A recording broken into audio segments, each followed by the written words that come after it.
নমস্কার দর্শক বন্ধু, হেলথ ইম্প্যাক্ট বাংলার আজকের পর্বে আপনাদের স্বাগত। আমরা চলে এসেছি প্রফেসর ডক্টর অনির্বাণ মজুমদারের কাছে। ডাক্তারবাবুর কাছে আজকে আমরা যে বিষয়টা জানবো সেটা হয়তো আপনাদের কাছে অনেকটা স্পষ্ট হয়ে গিয়েছে।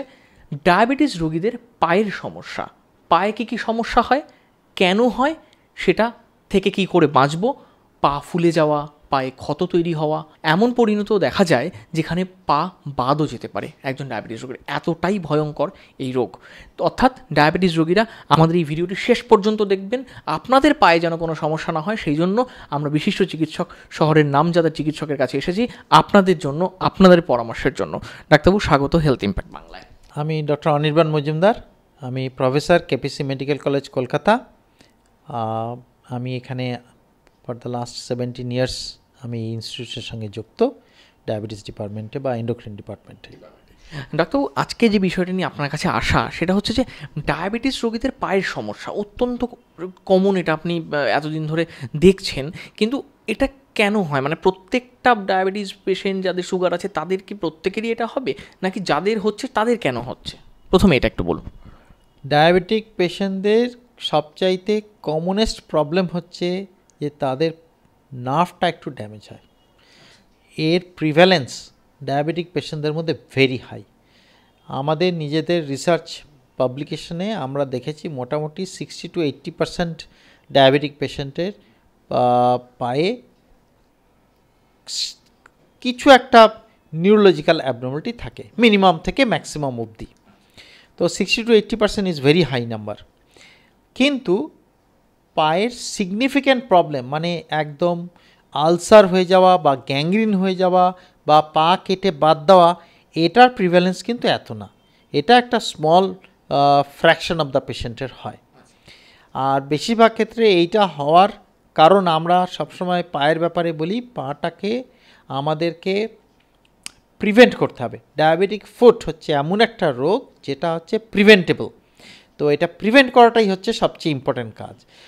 একটু আধটু পায়ের নার্ভের গণ্ডগোল, যেটা আমি বললাম 60 to 80% পেশেন্টের ক্ষেত্রে থাকে। তার মানে এই নয় যে পেশেন্ট আর আস্তে আস্তে পায়ে ডায়াবেটিক ফুট হয়ে যাবে। আমাকে দেখতে হবে সব ডায়াবেটিক পেশেন্টেরই তার নার্ভের প্রবলেম থাকুক বা না থাকুক, সবাই যেন পায়ের একটু যত্ন নেয়। যত্নটা অনেক যত্ন করা যায়, অত যত্নের দরকার নেই। খুব সিম্পল যত্ন হচ্ছে পা ঢাকা জুতো পরতে হবে, কাভার্ড শু, যাতে নাকি কোনো ট্রমা না হয়। অর্থাৎ আমি রাস্তা দিয়ে যাচ্ছি, আমার পায়ের মধ্যে একটা পাথরে লেগে গেল, ট্রমা হলো। এবার যেই ট্রমা হবে ন্যাচারালি তখন ইনফেকশন হওয়ার চান্স বেশি। তো ট্রমাটা থেকে পাটাকে যত্ন করে বাঁচিয়ে রাখতে হবে, এই হচ্ছে প্রথম কথা। আর সেকেন্ড হচ্ছে যে ইনফেকশান যত না হয়। তো ইনফেকশান কী থেকে হয়? একটা ভেরি কমন হচ্ছে যে ক্র্যাকস যদি হয় না পায়ে, খুব সবারই পা ফাটা, খুব কমন পা ফাটা।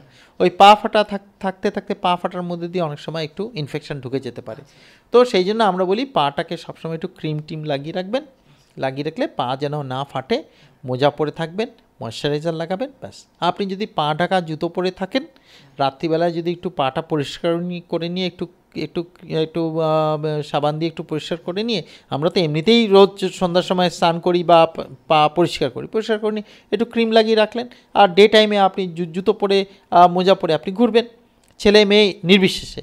এইটুকু করলেই আমার মনে হয় it is more than sufficient. এর থেকে ঘরের মধ্যেও জুতো মোজা পরে, ঘরের মধ্যেও মোজা জুতো পরে না, ঘরের মধ্যে আপনি একটা মানে স্লিপার পরবেন আর কি। মানে আপনাকে বেসিক ইন্টেনশন হচ্ছে পায়ে যেন ট্রমা না হয়।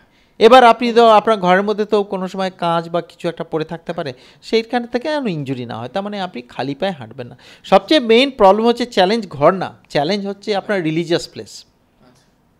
তার কারণ হচ্ছে যে সবাই তো রিলিজিয়াস প্লেসে খালি পেয়ে যাবে, মন্দির মসজিদে খালি পেয়ে যাবে।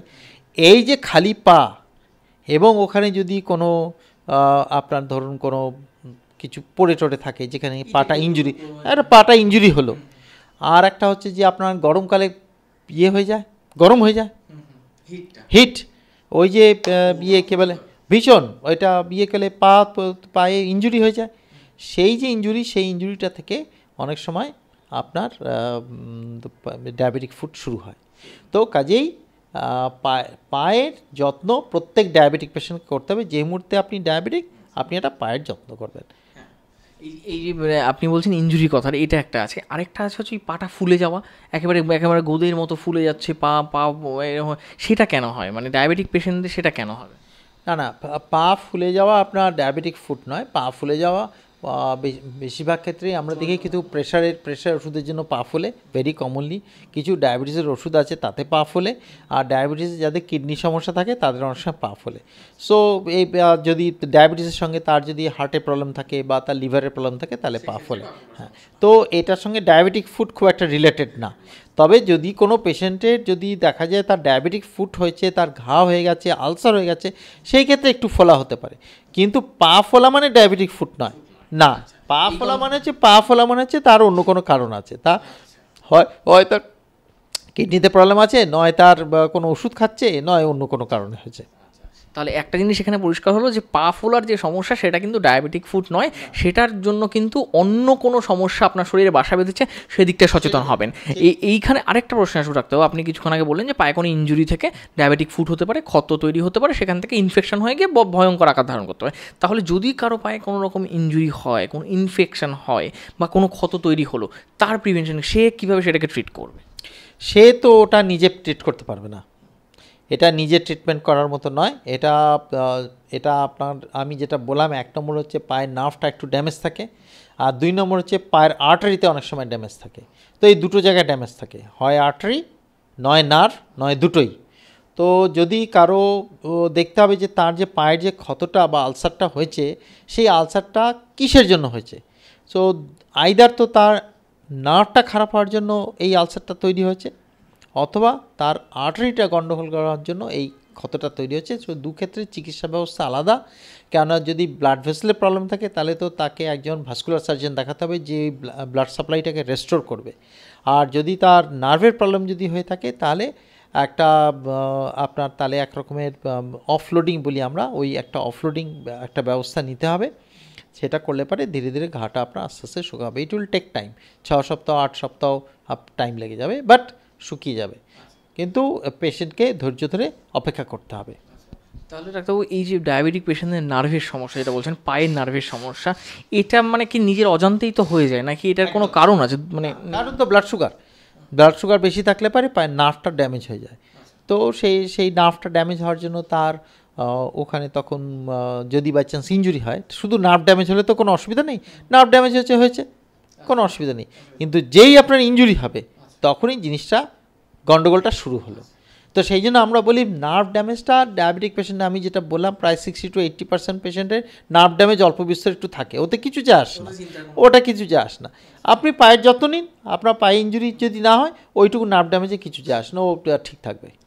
অনেক মূল্যবান উপদেশ ডাক্তার বাবু আমাদের জানালেন। তিনি যেটা বলছেন যে পায়ের নার্ভের ড্যামেজ ডায়াবেটিক পেশেন্টদের সেটা অল্প বিস্তর থাকেই, 60 থেকে 80% মানুষের থাকে, এবং সেটাকে নিয়ে খুব একটা উদ্বিগ্ন হওয়ার বিষয় না। কিন্তু যদি সেই পায়ে, ডায়াবেটিক রোগীর পায়ে কোনো রকম ইনজুরি বা কোনো রকম চোটাঘাতের জায়গা তৈরি হয়, সেটা থেকে কিন্তু ভয়ঙ্কর আকার ধারণ করতে পারে। তো পাটাকে যত্নে রাখতে হবে, কভার শু বা পা ঢাকা জুতো পরতে হবে, পায়ের যত্ন নেওয়ার জন্য ময়শ্চারাইজার বা ক্রিম জাতীয় জিনিস যেটা ডাক্তারবাবু বললেন সেগুলো ব্যবহার করতে হবে।